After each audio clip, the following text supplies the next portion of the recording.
अब उहाँले आज एकदम राम्रो कुरा ल्याउनु भयो। राम्रो कुरा किनभने यसको प्रभाव के हुन्छ भन्ने कुरा त पत्र पत्रिका मिडियामा धेरै आइसक्यो हैन। टुरिस्ट घट्छन्, प्लेन ग्राउन्डेड हुने भए हैन, अनि हाम्रो फरेन एक्सचेन्ज घट्ने भयो, चीनबाट आउने इम्पोर्ट हाम्रो झन्डै 70% घटिसक्यो, होटलको अकुपेन्सी झन्डै 40% मा झरिसक्यो, अझ योभन्दा पनि बढी हुन्छ भन्ने कुराहरू। अब इम्पोर्ट के अरे अब टुरिस्टहरू नआएपछि फरेन एक्सचेन्ज कम हुन्छ, हाम्रो करेन्ट एकाउन्ट डेफिसिटहरू बढ्छ, ब्यालेन्स अफ पेमेन्टमा प्रब्लम हुन्छ, इन्भेस्टरहरू आउँदैनन्, इन्भेस्टरहरू अब यति बेला ट्राभलै गर्न पाउँदैनन्, कमिटमेन्ट मात्रै घट्ने होइन, डिस्बर्समेन्ट पनि घट्छ। किनभने अहिले पर्खर हेर भन्ने छ, कन्स्ट्रक्सन वर्करहरू चाइनिज धेरै नै छन् हामी कहाँ। किनभने एसियाली विकास ब्याङ्कको भनौँ, विश्व ब्याङ्कको भनौँ, धेरै जति वर्करहरू ठुल्ठुलो प्रोजेक्टमा काम गर्ने भनेको चिनियाहरू नै हुन्, उनीहरूले कन्ट्र्याक्टहरू लिएर आउँछ। त्यसैले यो एउटा ठुलो पाटो को बारेमा त धेरै आइसक्यो पत्र पत्रिकामा। अब सरकारले के गर्ने, सरकारले रेस्क्यु कसरी गर्न सक्छ, गरिब जनताहरू खास गरी निम्न आय भएका जनताहरूलाई कसरी काम दिलाउने, कसरी राहत दिलाउने भन्ने कुराहरू अहिलेको मुख्य चुनौती नै हो भन्ने मलाई लाग्छ। यसमा 4वटा प्याकेज सरकारले ल्याउनुपर्छ। एउटा प्याकेज भनेको पूर्वाधारमा सरकारले कसरी र कति पैसा खर्च गर्न सक्छ भन्ने हो। हुन त अब सरकारको एउटा सबैभन्दा ठुलो समस्या के छ भने ढुकुटीमा पैसा भए पनि खर्च गर्न सक्दैन, त्यो ठुलो समस्या हो। तर यो समस्यालाई पनि हामी समाधान कसरी गर्ने भने अहिले सानोतिनो प्रोजेक्टहरूलाई हामीले चाहिँ आइडेन्टिफाई गरेर त्यसलाई हामीले प्रयोग गर्ने हो। जस्तो उदाहरणको लागि अब 2-3 महिनामा त हामी बाढी पहिरो आउन सक्छ हैन, बर्खा लाग्न सक्छ, पानी पर्न सक्छ। त्यसैले त्यो फ्लड कन्ट्रोल गर्नलाई नदीहरूमा गर्नुपर्ने बाँध्नुपर्ने बाँधहरू हामीले अहिलेदेखि किन सुरु नगर्ने, जसले गर्दाखेरि अब आउने भविष्यमा आउने बाढी पहिरो पनि नियन्त्रण हुन सक्छ। यस्ता कुराहरूलाई पनि हामी अगाडि लान सक्छौँ।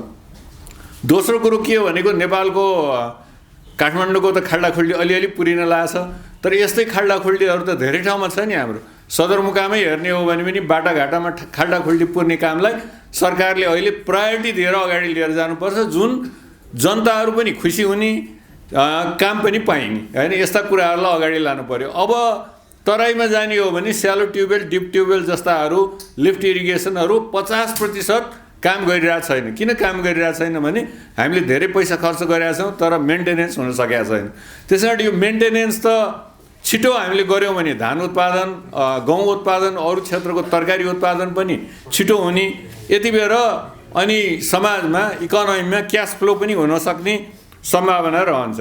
त्यस्तै अब स्कुल बिल्डिङहरू अहिले अपुरो भएका स्कुल बिल्डिङहरूलाई हामीले खालि रिकन्स्ट्रक्सन अथोरिटी मात्रै होइन, सरकारको फन्डबाट पनि, अर्थ मन्त्रालयबाट पनि यो पैसाहरू गएर चाहिँ काम गराउनु पर्यो, जसले गर्दाखेरि केटाकेटीहरू अब आउने बर्खामा भनौँ न पानी चुहिएर बस्ने छानाको सट्टा राम्रो छानाको मुनि बस्न पाउन् भन्ने हो। अनि अहिले धेरै ठाउँमा अहिले नगरपालिकाहरूले मार्केट सेन्टर बनाउन खोजिरहेछ। त्यो मार्केट सेन्टरहरूमा चाहिँ यो तरकारीको कुराहरूदेखि लिएर अन्य हाट बजारदेखि लिएर यी कुराहरू चाँडै यो व्यापार व्यवसायलाई पनि सहयोग हुने हैन, मार्केट सेन्टर पनि बन्ने, अनि यसले जनतालाई रोजगारी पनि दिने एउटा प्याकेज चाहिँ त्यही हो। अब दोस्रो प्याकेज भनेको चाहिँ के हो भने यो एउटा मात्रै सरकारले पूर्वाधार मात्रै गरेर भएन। 70% लगानी त निजी क्षेत्रको छ। अब निजी क्षेत्रलाई के प्याकेज भनेर भन्दाखेरि निजी क्षेत्रहरूलाई पनि र मेटेरियल्स अहिले पाइरहेको छैन। चाइनाबाट आउने र मेटेरियल्सहरू महँगो भइरहेछ। त्यसैले हामीले इन्डियाबाट ल्याउने हो कि बङ्गलादेशबाट ल्याउने हो कि योभन्दा अलिकति टाढा मलेसियाबाट, इन्डोनेसियाबाट ल्याउने हो कि, त्यता त कस्ट अलिकति बढी लाग्छ। कस्ट बढी लाग्नु भन्दा पनि हामीलाई त प्रोडक्सन चाहिएको छ यति बेर। त्यसैले यो र मेटेरियल्सहरूमा लाग्ने भन्सार त्यो सुविधा दिनु पर्यो। वर्किङ क्यापिटलहरू एसएमइजलाई सरकारले व्यवस्था गरिदिनु पर्यो। वर्किङ क्यापिटल भयो भने उनीहरूले के हुन्छ भने इन्भेस्ट त गरिरहेको हुन्छ, वर्किङ क्यापिटलहरू नभएर उनीहरू चाहिँ अगाडि बढ्न सकिरहेको हुँदैन। अनि अर्को एउटा हाम्रो फरेन इन्भेस्टमेन्टमा पनि अहिले के भनिदिनु पर्यो भने अहिले हाम्रो ऐन कानुन हेऱ्यो भने त यति ठेली छ हैन। पहिला त यो सम्पत्ति सिद्धिकरणले नै 1.5 वर्ष लगाइदिन्छ। त्यसैले $1 मिलियन सम्मको यदि इन्भेस्टमेन्ट नेपालमा आउँछ अर्को 3 महिना 4 महिनाभित्र भने सजिलैसँग यो फास्ट ट्र्याकमा सम्पत्ति शुद्धिकरणको व्यवस्था गरिदिनु पर्यो। त्यो गरिदियो भने के हुन्छ भने छिट्टो लगानी आउन सक्ने सम्भावना हुन्छ। यो सम्पत्ति शुद्धिकरणको प्रोसेस नेपालमा झन्डै 1 वर्ष लाग्छ। अझ कतिको त 1.5 वर्षसम्म पनि लागिरहेको छ। यसलाई हामीले छिटो छरितो गर्न सकिन्छ।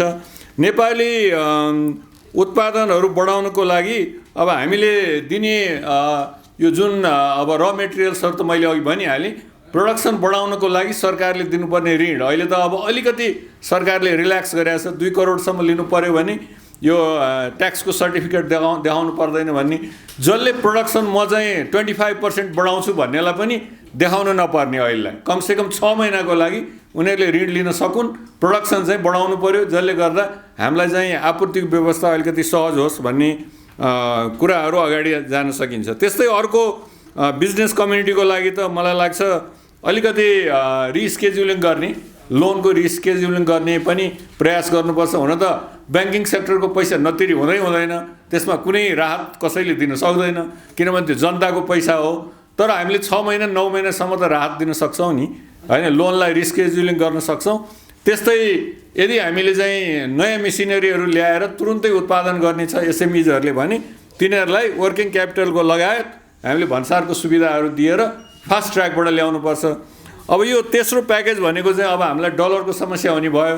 त्यो डलरको समस्यालाई चाहिँ कसरी समाधान गर्ने भन्दाखेरि त सबभन्दा पहिला त हामीले डलरमा इम्पोर्ट गर्ने यो जुन सामानहरू छ त्यसलाई रिभ्यू गर्नु पर्यो र हामीलाई अत्यावश्यक नहुने कुराहरूलाई अलिकति 6 महिनाको लागि यसलाई हामीले रोक्न सक्नु पर्यो, जसले गर्दाखेरि चाहिँ अनावश्यक कुराहरूमा डलर खर्च नभइराखोस् भन्ने एउटा हो। अनि अर्को दोस्रो कुरा चाहिँ हामीले इम्पोर्ट गरेको सामानमा हुन त अब यो अर्थशास्त्रीले त्यति भन्न त नहुने कुराहरू हो, तर कमसेकम 6 महिनाको लागि कोरोना भाइरस हुने बेलासम्मलाई हामीले नन ट्यारिफ ब्यारियरहरू, जसरी बङ्गलादेशले अहिले कति नन ट्यारिफ ब्यारियर लाउँछ, हाम्रो एउटा अदुवा पठाउनु पर्यो भने 91% भन्सार लाग्छ उसलाई।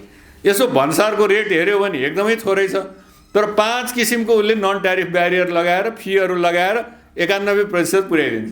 हामीले यस्तै केही कुराहरू गरेर अहिले इम्पोर्टलाई हामीले अनावश्यक कुराहरू छ भने इम्पोर्टलाई अलिकति डिस्करेज गर्नलाई टेम्पररीली नन ट्यारिफ ब्यारियरहरू लगाउनु पर्ने आवश्यकता छ। अब सेज जस्तो ठाउँ भैरवाको सेजमा 4वटा फ्याक्ट्रीहरू बल्ल बल्ल भएको छ, 19वटा हुनुपर्ने ठाउँमा अब यसलाई हामीले चाहिँ अलिकति फास्ट ट्र्याकको प्रोसेस सुरु गरेर अब फ्याक्ट्री इस्ट्याब्लिस गर्न आउने हो भने, किनभने त उनीहरूलाई 60% त एक्सपोर्ट गर्नुपर्छ, आउने हो भने म चाहिँ 15 दिनभित्र तिमीहरूलाई जग्गा दिन्छु भनेर अगाडि लिएर गएर यो प्रोसेसलाई एकदमै फास्ट ट्र्याक गर्नु पर्यो, जसले गर्दा यो 6 महिनालाई मात्रै होइन पछिलाई पनि हामीले निर्यात गर्नलाई चाहिँ अलिकति सजिलो होस् भन्ने हुनसक्छ। त्यस कारण यी कुराहरू गर्ने हो, धेरै त हामीले गर्न सक्दैनौँ, तर इम्पोर्टलाई अहिले अलिकति हामीलाई राहत पनि भएको छ। डलर टर्म्समा अहिले तेलको भाउ त निकै घटेको छ, होइन, यो 15 वर्षमा सायद सबभन्दा लोएस्ट होला, त्यसले हामीलाई अलिकति निकै ठुलो राहत त दिएकै छ। अब यस्ता कन्जम्सनहरू पनि हामीले केही घटाउन सकिन्छ, खास गरी सरकारी क्षेत्रमा हामीले चाहिँ एकदमै मिसम्यानेज भएको, बढी कन्जम्सन भएको देखिरहेछौँ सरकारी क्षेत्रमा। त्यहाँ अलिकति कोटा लाउनु पऱ्यो नि, अब सबैजनाले गाडी किन चढ्नु पऱ्यो र, होइन, अब कोटा लगाएर हामीलाई पनि त्यहाँ पनि अलिकति रेस्ट्रिक्सन लगाउन सकिन्छ, ती कुराहरू गर्ने। अनि अर्को चाहिँ यस्तो बेलामा धेरै आउनुपर्ने कुराहरू चाहिँ के हो भने एकदम गरिब से गरिब जनतालाई रोजगारी कसरी हामीले चाहिँ प्रत्याभूति दिने भन्ने कुराहरू सरकारले 2 अरबको एउटा रोजगारीको कार्यक्रमहरू तयार गरेको छ। अब नेपालमा त लागू हुन त गाह्रो छ नि, समय लाग्छ, त्यसकारणले यस्ता कुरालाई 2 अरब होइन हामी अब 4 अरब गर्छौँ। यसलाई अनुगमन गर्ने मान्छे, यसलाई काम लगाउने मान्छेहरू पनि हामीले अलिकति रिक्रुट गरेर खटाउनु पर्यो। त्यो सधैँको लागि होइन, फेरि 6 महिनाको लागि उनीहरूलाई चाहिँ अहिलेको बजेट 4 अरब रुपियाँ कमसेकम 4 महिनाभित्र खर्च हुन सकोस्। तर त्यो त के भने 753मा जान्छ नि, 753वटा म्युनिसिपालिटीमा जाने भए हुनाले त्यहाँको फेरि अरू मिडल क्लासले काम गर्न आउने होइन, त्यो लेबरको कामहरू। त्यसैले गरिब जनताहरूले पाउने हुनाले उनीहरूको लागि त्यो 4 अरब रुपियाँ खर्च छिटो गर्नु पर्यो। अर्को एउटा चाहिँ अन्तिम भनेको चाहिँ के हो भने यो एयरलाइन्सहरूलाई धेरै अब समस्या पर्छ। अब $100 बिलियन त संसारमा अहिलेको एस्टिमेटमा नोक्सान भइ नै सक्यो। हामी कहाँ पनि हुन्छ, उनीहरूको लोन पनि रिस्केड्युलिङ गर्ने र उनीहरूलाई ल्यान्डिङ चार्जहरू हुन्छ, पार्किङ चार्जहरू हुन्छ एयरपोर्ट, होइन। अब सरकारले अलिकति यसलाई चाहिँ विचार गरेर उनीहरूको ल्यान्डिङ चार्ज, पार्किङ चार्ज, होइन, इत्यादि जुनले सरकारले दिन सक्ने सुविधाहरू हो र लोनको रिस्केड्युलिङ गर्ने कुराहरू हो, यिनीहरूलाई चाहिँ सरकारले सिरियसली हेर्नुपर्छ। र अन्त्यमा म के भन्न चाहन्छु भने अब सधैँ समस्या आउने अनि त्यसपछि 3 महिना हामीले छलफल गर्नै लाग्ने होइन। ब्लकेड भए पनि त्यस्तै, भैँचालो आए पनि त्यस्तै गर्नुको सट्टा अर्थ मन्त्रालयमा अथवा प्रधानमन्त्री कार्यालयमा एउटा यस्तो युनिट राख्नु पर्यो जसले एक महिनामा इकोनोमीको चाहिँ रिस्कको बारेमा एनालिसिस गरिराखोस्। उदाहरणको लागि डलरको प्राइस बढ्छ वात्त कहिलेकाहीँ होइन, अहिले बढिरहेछ, कहिलेकाहीँ तेलको प्राइस वात्त बढ्छ, त्यसको इकोनोमीमा त धेरै ठुलो इम्प्याक्ट हुन्छ होइन, रेमिटेन्सदेखि लिएर धेरै कुराहरूमा इम्प्याक्ट हुन्छ। त्यस कारणले त्यस्तो युनिट चाहिँ हामीले राखेर इस्ट्याब्लिस गरेर प्रत्येक महिना यो आर्थिक गतिविधिहरूको रिस्क के छ त्यसलाई सरकारले मिनिमाइज गर्न के गर्न सक्छ भन्ने कुराहरू चाहिँ प्रत्येक महिना भइराख्नुपर्छ। यो चाहिँ इस्ट्याब्लिस गर्यो भने मलाई के लाग्छ भने अबका दिनमा हुने केही समस्या आउन लाग्यो भन्ने कुराहरू त हामीले धेरै अरू कन्ट्रीको इन्डिकेटर हेरेर पनि थाहा पाउँछौँ नि। इन्डियामा समस्या भयो भने त नेपालमा पनि त समस्या हुन्छ नि। त्यसमा त्यो इन्डिकेटर हेरेर थाहा पाएर पनि हामीले केही एक्सन गर्न सकौँ, टाइमली जनतालाई राहत दिन सकौँ, टाइमली जनतालाई चाहिँ इकोनोमिक प्याकेज दिन सकौँ भन्ने कुराहरू चाहिँ अहिलेदेखि सोच्यो भने मलाई लाग्छ यसले हामीलाई धेरै सहयोग गर्छ। किनभने अहिले अब अलिकति पर्मानेन्ट लङ टर्म स्थायी सरकार भएको कन्टेक्स्टमा यस्ता अलिकति मिडियम टु लङ्गर टर्ममा गर्ने कुराहरूलाई पनि हामीले एकदमै ध्यान दिएर अगाडि जानुपर्छ भन्ने मलाई लाग्छ। धन्यवाद। जस्तो मैले एउटा सोध्नु किनभने तपाईँले एमसिसी पारित हुन्छ भनेर धेरै पटक भन्नुभएको थियो। हजुर हजुर यसपटक तुइयो। हजुर किन कहाँ तुइएको छ र? होइन, पार्लियामेन्टमा पारित हुने सम्भावना पनि ठ्याक्कै पारित हुन्छ तपाईँलाई विश्वास छ? अब यस्तो हो, एमसिसीको बारेमा आज कुरा होइन, एउटै शब्द किन अमेरिकासँग यो सम्बन्ध जोडिया भएर मेरो चाहिँ होइन डिप्लोमेटिक रिलेसन त अब त्यसलाई अलिकति समस्या त पर्छ। त्योभन्दा पनि म के भन्छु भने जे कुराहरू क्ल्यारिफिकेसन गर्नुपर्ने कुराहरू हो त्यो लेटर अफ एक्सचेन्ज गरेर गर्ने चलन छ नेपालमा। यो अमेरिकालाई मात्रै होइन, धेरै देशमा समयमा यो एक्सचेन्ज अफ लेटर्सको मार्फत क्ल्यारिफिकेसन लिने, यसको फोकस के हो त्यसमा ध्यान दिने कुराहरू छ। हामीले त्यो एक्सचेन्ज अफ लेटर्स गरेर सबै कुराको समाधान गर्न सक्छौँ होइन। अनि त्यसै गरिकन हामीले अगाडि लिएर जानुपर्छ भन्ने मलाई लाग्छ। धन्यवाद। अहिलेको कोरोना भाइरसलाई चाहिँ नि हामीले जुन किसिमबाट अहिले हेरिरहेछौँ अझ गम्भीरता ल्याउनु पर्यो भन्ने मेरो विचारधारा हो। किनभने ख्यालखाल गर्दा गर्दै एकवटा ठाउँबाट सुरु भएको अब विश्वको 195वटा मुलुकमध्येमा अब झन्डै 120वटा मुलुकमा यसको असर देखिसक्यो। अब विश्वको 70% अर्थतन्त्रलाई कमान्ड गर्ने मुलुकहरूमा यो केस सिभियर भइसक्यो। अब चाइना पछिको क्याजुअलिटिज रेट सबभन्दा बढी त हाई त इटलीमा हो। त्यसले गर्दा युरोपियन युनियन सम्पूर्ण 27वटा कन्ट्री नै इन्फेक्टेड भइसकेको छ। त्यसले गर्दा ग्लोबल इम्प्याक्ट अर्थतन्त्रमा पर्नु भनेको मतलब के त भन्दाखेरि अब त्यसको असर त नेपाललाई नपर्ने भन्ने सवालै भएन। जस्तो भनौँ न, चीन एउटा यस्तो मुलुक हो जो ठाउँलाई हामी के भन्छौँ भने म्यानुफ्याक्चरिङ इन्टरमिडिएट पार्ट्सको ग्लोबल हब भन्ने चलन छ। 20% अब पार्ट्स एन्ड पूर्जाहरू जुन बाहिर निर्यात गरिन्छ त्यो चीनमा नै बन्छ। त्यो चीनमा आश्रित डेभलपिङ र डेभलप्ड कन्ट्रीका कैयौँ मुलुकहरू अहिले चाहिँ नि अब त्यसमा ठुलो समस्या अहिले आइरहेछ। सप्लाई साइड कन्स्टेन्ट, आपूर्तिको समस्या भएको कारणले अब भारतबाट पनि हामीले हाम्रो मेडिसिन्सहरू आयात गर्ने गरे हो। अब भारत स्वयं अहिले ठुलो समस्यामा परेको छ। किनभने भारतको फार्मास्युटिकल कम्पनीमा औषधि बनाउनको लागि प्रयोग गरिने केमिकल्सहरू त्यो चीनबाट आउँछ। अब चीनको त फ्याक्ट्रीहरू नै धेरै बन्द भएको कारणले गर्दाखेरि यसको हामी अर्थशास्त्रमा एउटा शब्द छ जसलाई हामी मल्टिप्लायर इफेक्ट भन्छौँ। अब एक ठाउँमा भयो अर्को ठाउँमा सर्यो, त्यसको असर अर्को ठाउँमा पर्यो। अब हामी कहाँ त आएको छैन, के भयो र भन्दाखेरि अहिले नै एसियन डेभलपमेन्ट ब्याङ्कले केही दिन अगाडि निकालेको 3 किसिमको सिनारियो छ नेपालमा। अहिलेको अवस्था कायम राखेको खण्डमा पनि अब नेपालको जिडिपी 2.04%ले घट्ने अवश्यम्भावी छ।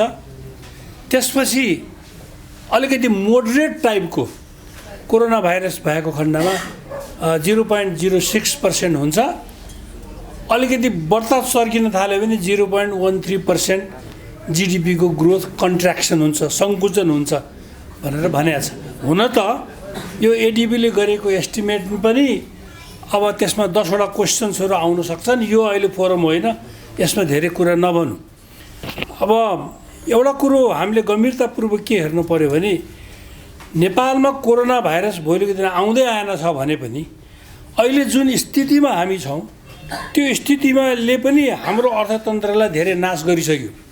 किनभने एउटा 5वटा गल्फ कन्ट्रीको 5वटा मुलुकबाट मात्रै हाम्रो 50% चाहिने रेमिटेन्सेसहरू आउँछ। अब कतारले हालसालै 17वटा मुलुकलाई प्रवेशमा निषेध गरिदियो, त्यसमा नेपाल पनि पर्छ। नेपालमा 30,000 देखि 40,000 जतिले वर्क परमिट र भिसा लिएर अहिले बसिराखेका छन्, जान पाएको छैनन्। हुँदा काम गरिराखेकाहरू छुट्टीमा आएका पनि जान पाएको छैनन्। अब कतार एउटाबाट मात्रै नेपालको रेमिटेन्सेसको झन्डै 18%, खेलवाड होइन यो, एउटा मुलुकबाट 18% रेमिटेन्सको अहिले हामीले आर्जन गरिराखेका छौँ भन्दाखेरि अब त्यस्तो मुलुकमा हाम्रो इन्ट्री नै बन्द भएर हामीले काम पाएनौँ भने पनि समस्या पर्छ। अघि डाक्टर शर्माले डलरको भाउ बढ्यो, अब केही त हामीलाई फाइदा हुन्छ भन्नुभयो, बेफाइदा पनि हुन्छ। अब त्यही भएर बेफाइदा कसरी हुन्छ त भन्ने कुरा होला। हामीले लिएको ऋणहरू डलरमा तिर्नुपर्छ। कतिपय इनर्जी सेक्टरमा, हाइड्रो पावरमा हाम्रो एनइएले डलरमा तिमीलाई तिर्छु भनेर एग्रिमेन्ट गरेको छ। अब त्यो डलरमा 112-13 रुपियाँमा $1 पाउनेमा 118 रुपियाँ अहिले तिर्नु परेपछि त जुन ड्यू भइसकेको छ, हामीले ऋण तिर्नुपर्ने अहिले ड्यू भयो भने त अहिले झन् हामी ठुलो मर्कामा पर्न सक्छौँ। त्यस कारण एभ्री कोइन ह्याज 2 साइड्स भन्छन् नि। अब के गर्नुपर्ने भन्ने कुराहरूमा चाहिँ नि यो स्मल एन्ड मिडियम इन्टरप्राइजेसहरूलाई भोलिका दिनमा भगवान्ले गरोस् योभन्दा नचर्कियोस्। विश्वव्यापी रूपमा पनि नेपालको अर्थतन्त्र आश्रित भएका भारत र चीनमा विशेष गरेर त्यहाँ चाहिँ नि ठुलो क्राइसिस नपर्यो भने पनि हाम्रो इकोनोमी सर्भाइभसम्म हुनसक्छ। अहिले कतिपय कन्स्ट्रक्सन मेटेरियल्सहरू, कतिपय जाडो महिनामा वार्म क्लोथ्सहरू भनौँ न, चाइनाबाट जुन मूल्यमा, जुन क्वालिटीमा नेपाल आइरहेछ, हाम्रो म्यानुफ्याक्चरिङ सेक्टरमा प्रयोग गरिने हाम्रो इनपुट्सहरू, र मेटेरियल्सहरू, कन्स्ट्रक्सन मेटेरियल्सहरू जुन अहिले आइरहेका छन्, अब त्यो चाइनामा समस्या भइराख्यो भनेदेखि हाम्रो तहस नहस हुन्छ। हुन त ग्लोबल ट्रेडको हिसाबले हेर्ने हो भने चीनबाट हामीले 15% मात्रै हामीलाई आयात गर्छौँ ग्लोबल ट्रेडको हिसाबले। तर यस्तो वस्तुको आयात गर्छौँ जसले गर्दाखेरि हाम्रो इसेन्सियल गुड्सहरूको रूपमा हामीले प्रयोगमा ल्याइरहेका सरसामानहरू छन्। त्यसैले अब यो हाम्रो मुलुकमा 22% कुल गार्हस्थ्य उत्पादनमा योगदान दिने स्मल एन्ड मिडियम इन्टरप्राइजेसहरू अब नेपालमा त रेजिस्टर भएकै अहिले 1,75,000 चान्चुन पुगिसकेको छ। 50% अझ पनि अपरेसनलै छन्। कतिपय स्मल एन्ड मिडियम इन्टरप्राइजेसले त हाउसहोल्ड लेभलमा भएका फ्यामिली मेम्बरहरूलाई प्रयोग गरेर पनि उत्पादन गरिराखेका छन्। त्यसकारण यो आन्तरिक रूपमा हाम्रो भएको मागलाई पूर्ति गर्नको लागि जसले अब 12-15 लाख कम्तीमा पनि रोजगारी दिएको छ, 22% नेपालको कुल गार्हस्थ्य उत्पादनमा योगदान गरेको छ, त्यो क्षेत्रलाई सरकारले रेस्क्यु गर्नुपर्ने एउटा कुरा आउँछ। किनभने उनीहरूलाई पनि त नेपालमा जति पनि स्मल एन्ड मिडियम इन्टरप्राइजेस छन् तिनीहरूले प्रयोग गर्ने र मेटेरियलहरू नेपालमा मात्रै उपलब्ध हुने पनि छैनन्, बाहिरबाट पनि आयात गर्नुपर्छ। त्यसकारण त्यसको मूल्य बढेको खण्डमा हामीले सरकारले त्यतापट्टि पनि हेर्नुपर्छ। कतिपय होटलहरू छन्, हाम्रो अर्थशास्त्रीहरूमा पनि एउटा समूह छ जसले अहिले तुरुन्तै सरकारलाई रेभिन्यू जेनेरेसन गर्न यत्रो समस्या परिरहेको बेलामा अहिले तुरुन्तै कहाँ त्यसरी खर्च गरेर बाँड्न सकिन्छ र भने बाँड्ने कुरा आउँदैन। कतिपय स्टार रेटेड होटलहरू नै भनौँ न, इन्टरनेसनल स्ट्यान्डर्डलाई मेन्टेन गरेर चलाउनै पर्छ। अब हामीले हेर्दाखेरि यो कार्पेट त राम्रो देखिन्छ, गिभन समयपछि त्यो कार्पेट त्यो होटलले चेन्ज गर्नै पर्छ। त्यो हाम्रो दृष्टिमा हाम्रो नजरमा त्यो राम्रो देखिए तापनि पर्छ त्यो। त्यस्तै गरी इलेक्ट्रिसिटीलाई हामीले बन्द गर्न सक्दैनौँ। 10 जना त्यहाँ भिजिटर आएर बसिया छ भने पनि त्यो होटलको मिनिमम स्ट्यान्डर्ड मेन्टेन गर्नै पर्यो, मिनिमम स्टाफ राख्नै पर्यो। त्यसले गर्दाखेरि उनीहरूले ब्याङ्कबाट लिएको ऋणहरूलाई डिफर पेमेन्ट भन्छौँ नि हामी, अब केही समयपछि तिर्न सक्ने गरेर। त्यस कारण वित्तीय सुधार ल्याउनु पर्यो। अब वित्तीय सुधार भन्नाले अघि डाक्टर शर्माले पनि भन्नुभयो, हाम्रो पुँजीगत खर्चलाई बहुत प्याथेटिक छ अहिले सिचुएसन। अहिले पहिलो 6 महिनाको हामीले तथ्याङ्क हेर्दाखेरि 15% भन्दा बढी पुँजीगत खर्च बढाउन सकिया छैन। अब अहिले त म्यासिभ रूपमा पब्लिक टोयलेट्सहरू भयो, यो रेस्टुरेन्टबाट ल्याउने चिया ल्याउने ठाउँ, सानसानो खाना बनाउने 5 स्टार होटलदेखि लिएर अब पार्टी प्यालेसहरूदेखि लिएर क्लिनिङ, यो मुलुकलाई स्वच्छ बनाउनको लागि नै हामीलाई त खरबौँ रुपियाँको आवश्यकता पर्छ भन्ने हो भने त। तर के भने जबसम्म पिपुल आफै सचेत हुँदैनन्।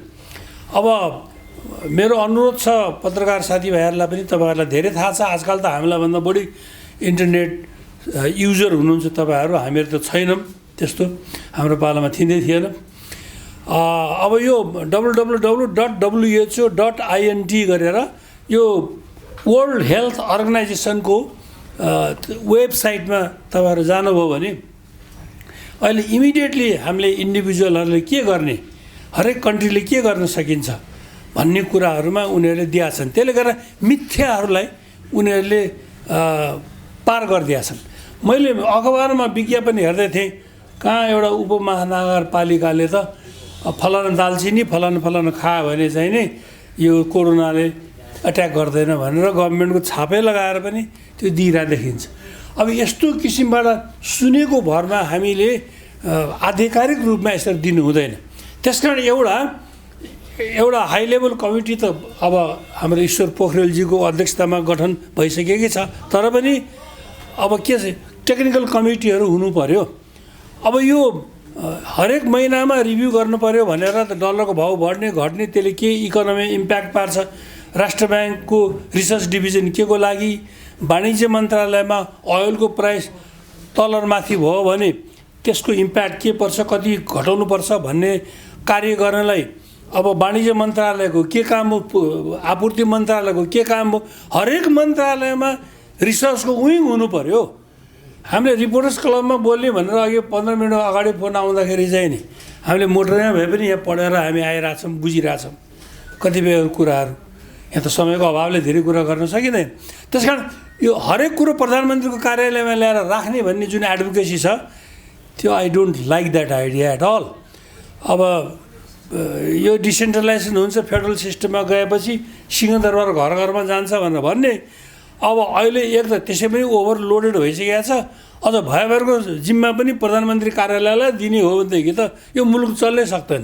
त्यस कारण हामीले के विचार गर्नु पऱ्यो भने हामीलाई वित्तीय सुधार पनि आवश्यक पर्यो, हामीलाई मौद्रिक सुधारको पनि आवश्यकता पर्यो, र यो पुँजीगत खर्च अब यो म्यासिभ रूपमा सरसफाइ, हरेक ठाउँमा सेनिटाइजरको उपलब्धता, कतिपय मान्छेहरूलाई भोलि यो रोग सुरु हुन थाल्यो भने हेल्थ चेकअप गराउनु पर्ला, मेडिकल फेसिलिटी लिनु पर्ला।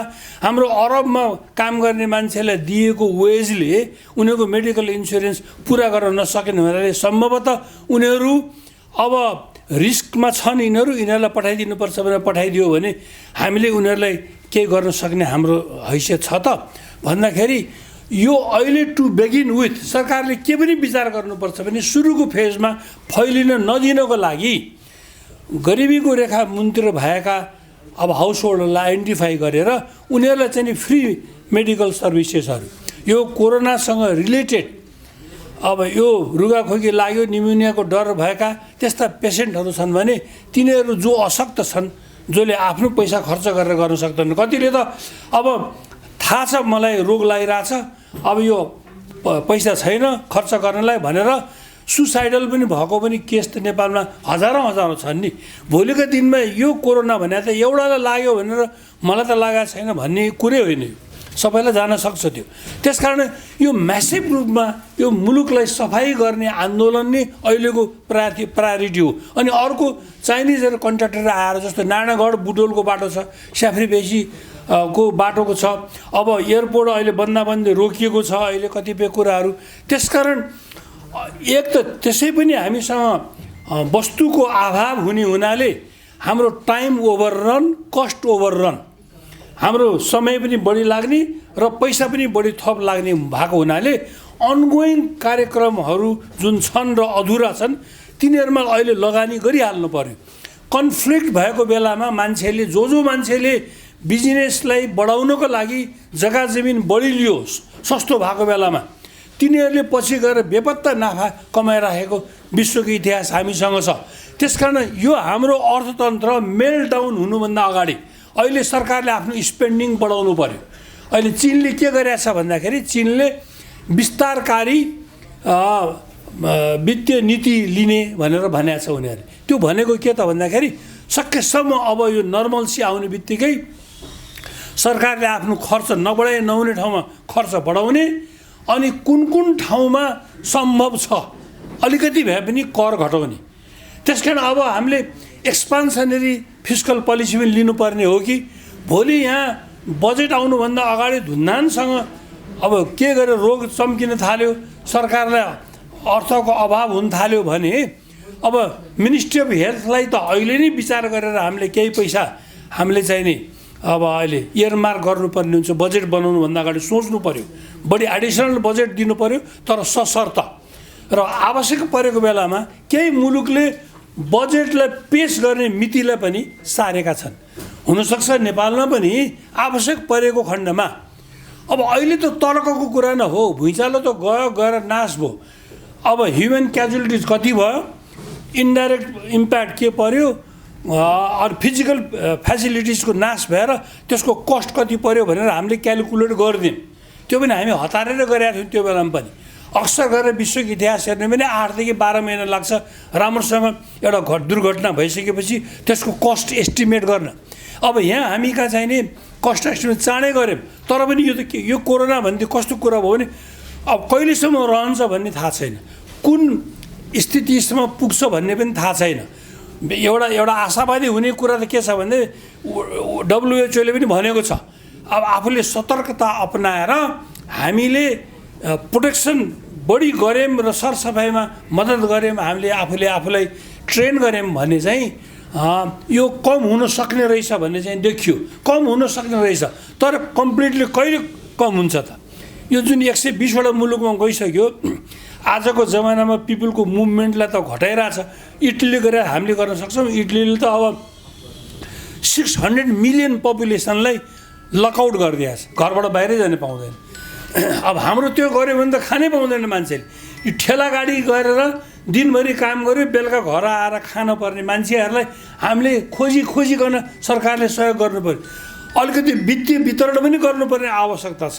यहाँ ठुलो सैद्धान्तिक कुराहरू मात्रै ल्याएर अर्थशास्त्रको जटिल चाहिँ कुराहरू गरेर अब यहाँ क्यास इन्सेन्टिभ दिनु हुँदैन। यो अहिले हैसियत छैन, अहिले भन्सारमा आम्दानी नै घटिसक्यो, त्यसकारण हाम्रो रेभिन्यू जेनेरेसन पनि कम हुन्छ। त्यसैले पैसामा छुट दिने कुरालाई सोच्नु हुँदैन भन्ने पनि मैले आवाजहरू अहिले सुनिरहेको छु। यसमा हामीहरूले अलिकति सल्लाह गरेर बरु हाम्रो कन्सल्टेड एफर्ट, तपाईँले जहिले पनि भन्नुहुन्छ डाक्टर अधिकारीले कि हामीहरू बसेर बरु केही फोरममा हामी आफैले पनि सल्लाह गरौँ र मिडियालाई पनि हामी दिउँ भनेर हामीले मिडियालाई बोलाएर जहिले पनि ऋषि धमालाले बोलाउनुपर्छ भन्ने पनि त छैन नि। हामीले नि तपाईँहरूलाई बोलाएर यो सरकारले यो गर्नुपर्छ भनेर हामीले पनि भन्न सक्छौँ नि। त्यो अवस्था अब चाहिँ नै आइरहेछ जस्तो मलाई लाग्छ। Thank you.